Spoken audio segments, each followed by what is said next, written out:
Hey y'all, hey, it's JJ Conway. Welcome to Building Wealth Together, where our goal is to help you walk in abundance and leave a legacy. It's Mindset Monday, where we take the best teachings on mindset, motivation, and leadership and apply them to your life. This helps you get past the past and grow forward into abundance. Let's get into it. James Allen in As a Man Thinketh said, people are anxious to improve their circumstances, but are unwilling to improve themselves. Therefore, remain bound. What? Remain bound. And you know it's true. We all want everybody else to change. We all want everybody else to change. We don't want to be the one to change. All right? So let's take a look at the reality, though. The only thing you can change is yourself, and it starts with your mindset. Implementing growth as a thing we do will help us grow more, achieve more, be more, do more, have more, and have more impact. The thing is, because there's all kinds of questions we can ask ourselves on how to gauge our growth. I mean, we can look at how can we improve, what is our bottom line, how can we get more wisdom, who do we need to surround ourselves with, who do we need to meet, who do we need to meet us. I mean, we can look at all these different areas of business and life that we can ask these questions, and it can give us great insight into our progress and our growth. However, in order to move forward, we have to apply the insight, and we have to be intentional about bridging the gap. Because it's really easy for me to sit here and say, okay, you know what? I need to meet this person, this person, this person, this person. I need to deepen my relationships with these people. I need to do blah, blah, blah, blah. It's really easy for me to sit here and to say I'm going to do that. The more reflective question is, why didn't I do that with the people I said I was going to do it with last year? And it's the same with our money. It's really easy for me to say, I'm going to be good with money. You know, forget the fact that I'm a free-spirited heart, and I really don't like, I know y'all are going to laugh at this, I really don't like budgets. That's why I call them spend plans, okay? I just want to go out and have fun, and I don't want to think about money because money depresses me, okay? Only when I have lots of it do I want to think about money. So you know, I haven't held myself down in the past, but you know what? This is going to be the year. This is going to be the year I'm going to go back to doing all those multitudes of Excel spreadsheets that I used to do when I was $845,000 in debt. The ones that the only reason I did them is because I had no time or money to do anything else, because I had to track every single penny. But let me tell you something. When I got out of all that debt, let me tell you what happened to my personality. It came out. And it said, I don't care about spreadsheets. So I can sit here and I can say, oh, yeah, I'm going to be all on top of my budget. I'm going to turn over a new leaf. I'm going to save $2 million this year, and I'm going to do this and do that and do this and do that. Ooh, I wish I could say that. I'm on my way, but I'm not there yet. I could say those things, y'all. But if I don't actually sit down and analyze why I didn't do it any of the last 10 years I said I was going to do it, it ain't going to get done. So we need to move forward, and the way to move forward isn't new declarations. There's this quote that says, of what use is it to make great declarations of change if the same old lawbreaker is to keep them? And until I dig deep and understand why this old lawbreaker doesn't like to look at spreadsheets and doesn't like to create spend plans, I'm not ever going to sustain a change. And if anybody wants to know, for me, one of the hardest parts about being a financial planner is I kind of have to practice what I preach. You know, Dave Ramsey used to tell a joke, that's why God makes me teach this stuff, because I like to shop. And back when I was broke, I didn't understand him. Then I wasn't broke anymore, and then I got it. For me, it's a reminder of a really horrible time in my life. And so I have to, just like everybody else on the call today, I actually have to force myself to sit down and do my budget before I hate it. I absolutely hate it. It reminds me of the time when the only thing I could afford for my son for Christmas was a toy car. And right after having moved out of my house because I couldn't afford it anymore. And having people in my church who were on welfare at the time give me clothes for him. You know, when they didn't have anything, I had even less. And I had a great job, but I had $840-something thousand of debt. And I didn't know which way was up, and I didn't know how I was going to put food on my table. And I praise God now for getting through those times, but I don't like thinking about them. And for some reason, that spreadsheet, that every dollar, all those things, man, they take me right back. So we have to uncover what it is about certain things that are beneficial for us that we don't want to do, because that's how we're going to be able to move forward. And so that's why I'm really liking this lesson, because we talk about the process of intentionality in our growth. If I was not intentional about my growth, I would never have uncovered that about myself. And really, it had me feeling like such a hypocrite, because I'm like, man, I teach people how to do this, and I should be doing it more often. What is wrong with me? Why won't I do something? Well, you know, a lot of times we just keep on rolling. And we make these declarations, but that same old lawbreaker is not going to keep those declarations. We got to change the lawbreaker into somebody who will follow the law. And in order to do that, we got to dig at the root of the problem. All right? So if you've got dreams and you've got goals and you've got aspirations today, you can grow to achieve them. But if you're like I was, and if you're like most people, then you've got one or more mistaken beliefs that are going to create a gap that keeps you from growing and reaching your potential. I want to encourage you, if you don't already have a personal growth plan, look into it. Because the kind of powerful revelation that I had about my finances is the kind of powerful revelation you can have about your finances or any other area of your life that seems stuck and seems like you can't push forward. Every one of us has an opportunity to bridge that gap. We've got to make it a goal, and we've got to follow through. All right, so now let's talk about these gaps. The first one I want to talk about tonight is the assumption gap. So a lot of people assume that personal growth will happen automatically. You just go through life learning from your failures and successes, and this is automatically going to create all the growth you need. I mean, that sounds real good, right? Like, that's what I thought.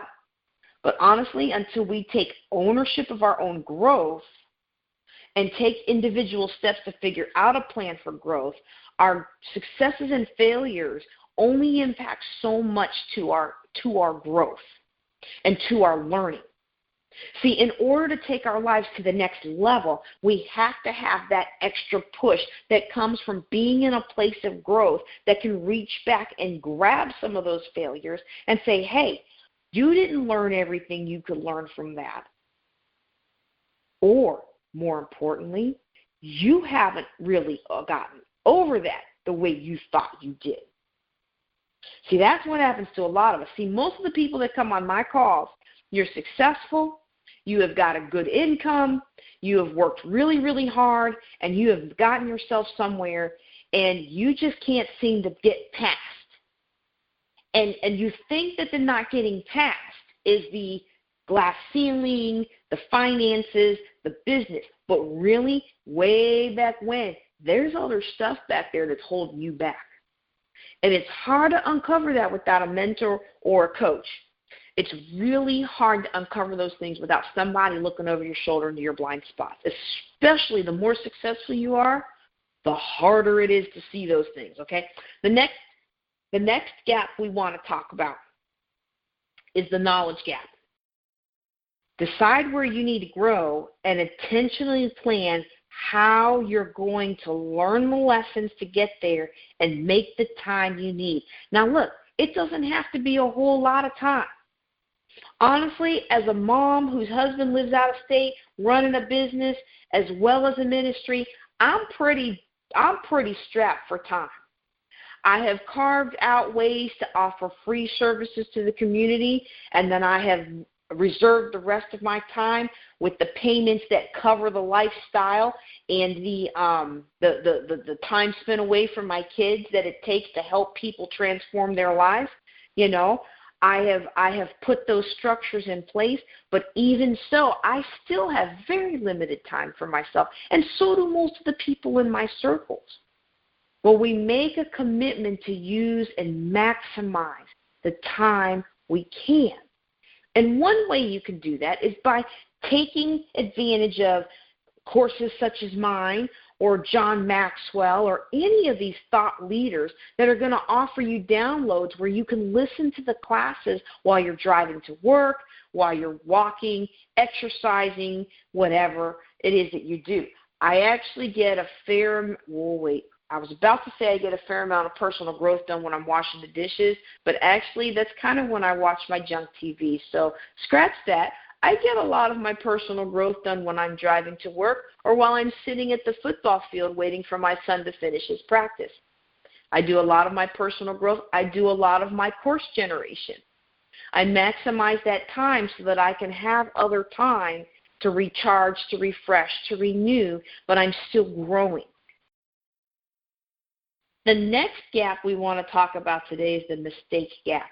And that is where the fear of making a mistake keeps some of us from pursuing growth. Now, this is the big one, especially with today's generation, because failure is pretty much guaranteed to be part of intentionally growing. And nobody today wants failure. No one wants to be a part of a failure. Growing can be a messy business. It means admitting you don't have the answers. It requires making mistakes, and it can make you look foolish. Most people don't enjoy that. But that's the price of admission if you want to improve. Look, y'all, I know that getting over the fear of making mistakes is hard. I still think about the first speaking engagement I did after my car accident that took me offline for a very long time. And, you know, my biggest fear was realized. I got confused and I split the audience the wrong way. I had to actually stop and ask them to reset. It was embarrassing, but it was like, if I don't fix this, I may never get another speaking engagement again. So I'm going to swallow my pride. I'm just going to ask them to reset. We redid the thing, and then later on at dinner, I explained to some of them what happened because one or two of them had also been in a car accident, and they recognized the sign. And I said, yep, I had a little bit of an issue, and you know, part of my healing is going until I can't take it anymore, and apparently sleeping in the airport and in a hotel parking lot is not good for neurological conditions. Well, you know, if I didn't ever face that fear of looking bad in front of a large crowd that I'm speaking to, well, then I would have never known the joy of success and acceptance of just rolling with the punches, overcoming my mistake, and still delivering fantastic content that had people reaching out to me for days afterward. So we have to be willing to face our fears. But right now in this culture, man, nobody wants to make a mistake. I want to encourage you to expect to make a mistake every day. And with each mistake, we're going to learn, we're going to fail forward. Welcome mistakes as a sign that you're moving in the right direction, but not just mistakes for mistakes' sake. You know, you keep getting down and you get back up and you get knocked down and you get back up and you get knocked down and you get back up. You know, after a while, it's not just persistence anymore. It's foolishness. And when you get knocked down, you need to figure out, okay, why do I keep getting knocked down? Okay? So don't let it be unapplied mistakes. Don't just keep making mistakes for the sake of making mistakes, but don't be afraid of them. Okay?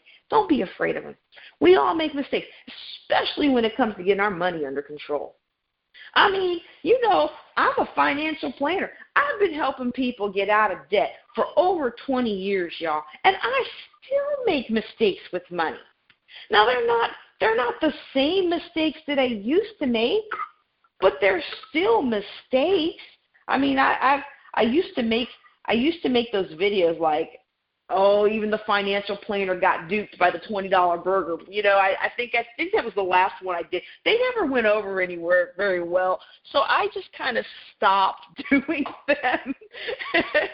But, everybody makes mistakes from now and then. And some of you have heard my story. When I was recovering from that car accident, I wrote so many checks that I don't know what they were for. We overpaid for our house. We didn't do this, and that, and we did this, and that, things that I wrote. There was my signature on there. I can't blame anybody.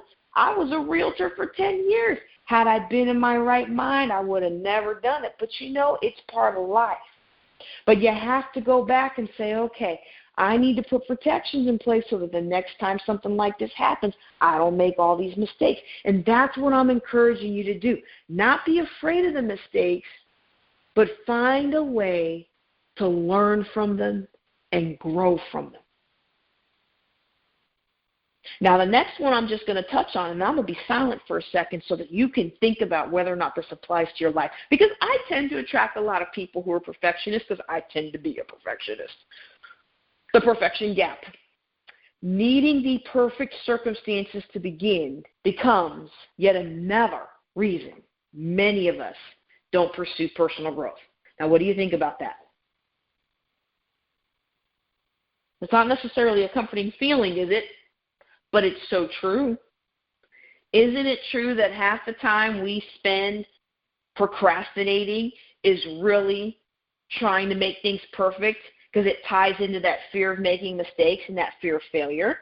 How many of you today have ever been trapped for paralysis of analysis, where you're looking at so many options and you're trying so hard to figure out what's the best plan, that you do all the research and everything, and you never get anywhere? You can't make a decision because you can't figure out what's the best way, the perfect way. I've been there.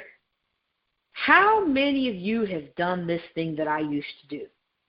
Spend gobs of time getting the desk ready, getting all the matching accessories, getting the website built. I would spend months working on a website for a new idea.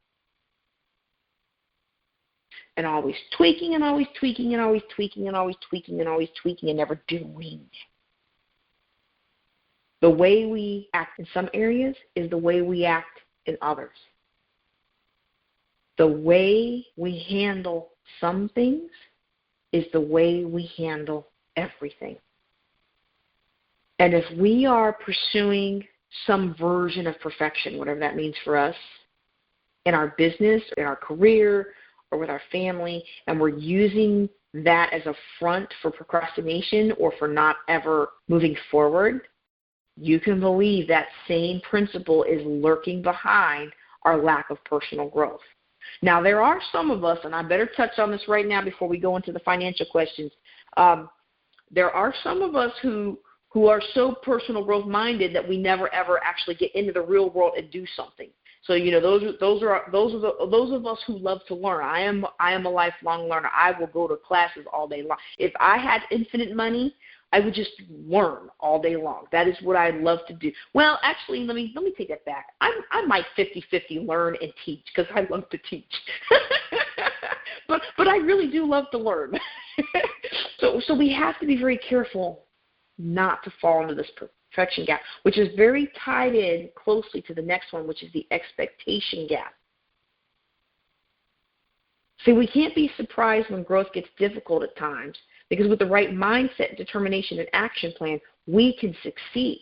The problem is, for many of us, we are worried about how much time and work the pursuit of intentional growth is going to take. And that's just too much. Look, I already do enough work at work. I already do enough work at church. I already do enough work in the house. I really don't need to do any more work on me. I do not need one more person telling me that I'm not good enough. So I'm going to just jump in real quick to that mindset for those of you who are feeling that way, and let you know that if your personal growth plan or your mentors or your coaches are making you feel like you're just not good enough, then it's time to look into something else, or look into what it is about yourself that's interpreting them that way. Because the bulk of these personal growth things, like these classes that I teach, I know I'm a pretty hard kind of demeanor kind of person. But anybody who sat in one of my classes, you know I have much love for everybody that comes in there. So yes, there's hard work, but it's not a constant, oh, I'm not good enough, no, I'm not good enough. It's a, hey, you are good enough. You are enough. This is going to help you to satisfy yourself that feels like you're not enough. This is going to help you achieve the next level because you are enough to do that. Yes, it'll take a little work. Personal growth requires opening up your heart and saying, ooh, I'm not so sure that's really great. And that's hard for a little religious goody two-shoes to say who all my life was trying my best to dot my I's and cross my T's. To open up my heart and realize there's a lot of blackness, black mold growing up in there. Ooh. Nobody wants to admit that, but it's the price we have to pay to move forward. And I want you all to move forward. I want us all to move forward together. How great will that be? All right, we got 2 more gaps, and then we're going to talk about what to do about it. Let's talk about the inspiration gap. Now, inspiration is a funny character. Somebody asked me one time, they said, I don't understand how you can be so motivated to work out. For those of you who don't know, I had a baby 3 years ago, and then I had a car accident 6 months after that, and then another car accident like 9 or 10 months after that. And so I packed on a lot of weight. Like I weigh more now than no, I'm not heavier. I weigh less, but I'm bigger. Go figure that one out. Probably lack of muscle tone that's degraded since the second car accident. And so I'm working very hard to get that back. Well, the thing is it took all this time to get to this state. It's not going to be instantaneous. It's going to continue to take me time to get back to where I am. And someone was like, I don't know how you stay motivated. How do you stay motivated? And I'm like, I look in the closet, and I see all the clothes I can't wear anymore. Really cute clothes, really expensive clothes that I can't wear anymore. And for me, that's my inspiration to work towards getting my best health back, right? So sometimes we have an internal inspiration for personal growth, but sometimes we need some external motivation.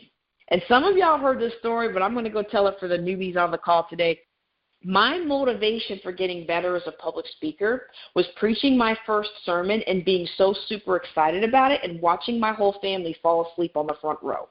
Thankfully, they were the only people that were in there for that particular. Oh no, I think we had a visitor the first one, so that might have been the second one. But whatever it was devastating. I was like, I just knew I had the stuff, and their faces said otherwise. I was like, I need to do something about this.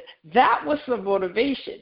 So what I'm saying that story to you is sometimes we think that we're doing well in a certain area, but the results don't speak for themselves the way they should.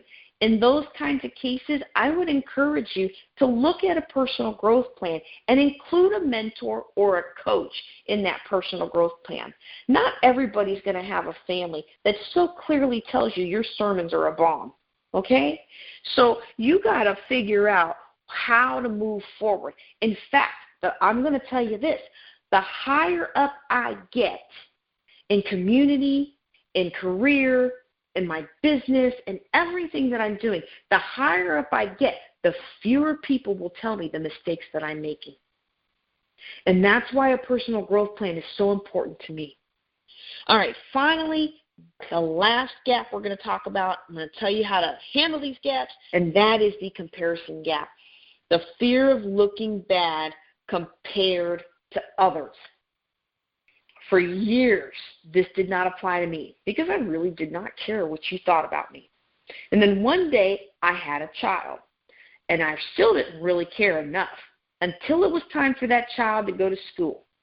And all of a sudden, I discovered that decades of not caring what anybody thought about me translated into a mom who did not connect well with other mothers, which translated into a harder time for her child at school. Unfortunately, that child is now 13, and I do my best, but I'm not 100% sure that I'm any better than I was when he first entered school. Well, I am a little better because I've intentionally tried to grow, okay? But sometimes a thing like that can happen in our life. And it will rock us, shatter us, knock us down, knock us not only flat to the ground, but pummel us so hard we now have like an 80-foot hole to climb out of. And when that kind of thing happens, it can make us really, really hesitant to do anything that's going to make us look bad. Well, let me tell you something I finally got through my thick skull. Well, I didn't get it through my thick skull. God finally got it through my thick skull. Everybody around us that we're trying to hide our faults from, guess what? They already see them. They see them loud and clear, like they see them coming and going. We're the ones who don't really see the issues that we have and the faults that we have and the mistakes that we make. And I'm a real direct person. You step on my shoes, I'm going to be like, dude, those are new shoes. Watch out next time, right? Or you rip my new dress, I'm going to be like, dude, that came from Nagua's. It cost me $1,000. Please, you know? I'm that kind of person. I'm actually certified in MBTI and DISC. And so I was going through, just refreshing myself on the training, and I discovered that I'm like 0.1 of the population. Not quite a unicorn, but you're just not going to get people who are going to tell you these things. But trust me, everybody already sees your faults, man. Set that aside and just take the action you need to take for yourself. I guarantee you, putting a personal growth plan into your life is going to provide you so much growth. It's going to up-level your business. I like to think it up-levels our relationships. I don't know if my husband would agree, but he's not on the call right now. So, we'll just have to ask him another time. But I can definitely say it will change the way you approach life. It will open up more doors for you. And so if you don't know where to start, of course, I don't like to say, get on my calls. Because you can get on my calls. That's a free and easy way to start a personal growth plan. And, of course, I'm a little bit vain. I think you should be on my calls. But really, personal growth simply begins with a small step in the right direction. So if you're ready to be intentional about your growth, let's be real about whether this hits home. Do any of these growth gaps resonate with you? Because I know a few of them did for me, and I've told you about them. So how do we overcome them? How do we actively pursue personal growth? Well, we first of all insist on starting today. Don't say, oh, yeah, I'm going to do that tomorrow. No. Start today. And you can start today by taking a look at your calendar for the rest of the week, for the rest of the month, and building time in for personal growth. Analyzing your schedule and figuring out where you can do it. I like to tell people, even if you're a busy single mom working 3 jobs and you've only got 2 seconds in the bathroom, use those 2 seconds for your personal growth. If it's all you got, it's all you got, okay? But take responsibility of your life and knowing that you're the one responsible for your growth. Yeah, Uncle Sam will make sure you got food to eat when you're old. Okay? It may not be the food you want to eat, but he'll make sure you got something to eat. But he's not going to care about your personal growth. They might even still be providing health care when you're old and can't work, can't function medically. I thank God for good health care. I thank God for a good savings to make up for where that health care lacked over the last 2 years. But one thing it showed me is there will come a time where I'm not able to form words. There will come a time when you're not able to walk yourself where you want to go. They got to wheel you around in a wheelchair. Take responsibility now, and maybe, just maybe, your personal growth will open so many doors that those golden years really will be golden, not ashen. Expect it to be some hard work and be willing to do that hard work. Fight for that hard work, Work hard to make those good habits. Work hard to take the habits that are going to push you to the next level. You'll laugh. As a pastor, I have to push hard to study my Bible and pray. Because really, I want to dive into a good book. but not that good book because I get carnal. I want to go into, like I'm still in chapter 2 of Becoming, y'all. I'm still on chapter 2, and I got like 300 other books that I haven't read yet on my Kindle, okay? So it's a struggle for me to say, okay, I'm going to do what's priority, but I know I have to do it because it bears fruit later. Be willing to set the priorities in their priority place, follow through with that, and hold your image. Love the podcast? Be sure to like, subscribe, and forward to 3 friends. You can ask a question or take a life-changing class at buildingwealthtogether.com. Now, go walk in abundance and leave a legacy.